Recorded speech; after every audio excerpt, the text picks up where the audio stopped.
ಮೂರನೇ ಸ್ಟೆಪ್ದಲ್ಲಿ ಈ ತರಹ ಕಬ್ಬು ಕಟಿಂಗ್ ಆದಮೇಲೆ ಏನು ಎಕ್ಸ್ಟ್ರಾ ಕಬ್ಬು ಉಳಿದಿರುತ್ತೆ ಆ ಕಬ್ಬನ್ನು ನಾವು ಕಟ್ ಮಾಡ್ತಾ ಇದ್ದೀವಿ. ಕಾರಣ ಕಬ್ಬಿನ ಮರಿಗಳ ಸಂಖ್ಯೆಯನ್ನು ವ್ಯವಸ್ಥಿತವಾಗಿ ಬರಲು ಈ ಎಕ್ಸ್ಟ್ರಾ ಇರುವ ಕಬ್ಬಿನ ಗಣಿಕೆಗಳನ್ನು ಕಟ್ ಮಾಡಬೇಕು.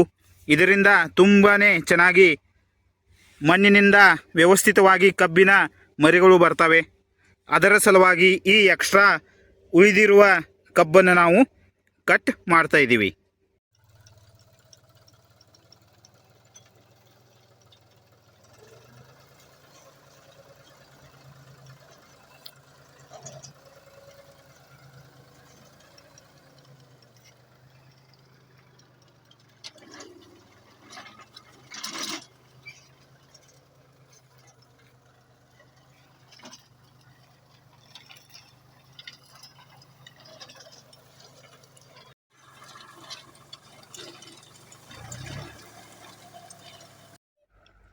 ಈ ತರಹ ನಾವು ಮಷೀನ್ ಸಹಾಯದಿಂದ ಎಕ್ಸ್ಟ್ರಾ ಉಳಿದಿರುವ ಕಬ್ಬನ್ನು ಈ ತರಹ ಕಟ್ ಮಾಡಿದ್ದೀವಿ. ಇಲ್ಲಿ ನೋಡಿ, ಈ ತರಹ ಕಟ್ ಆಗುತ್ತೆ. ಅದು ಗ್ರೌಂಡ್ ಲೆವೆಲ್ಗೆ ಕಟ್ ಆಗುತ್ತೆ.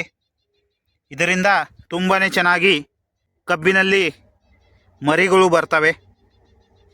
ಇಲ್ಲಿ ನೋಡಿ, ಈ ತರಹ ಗ್ರೌಂಡ್ ಲೆವೆಲ್ಗೆ ಅದನ್ನು ಕಟ್ ಮಾಡಬೇಕು.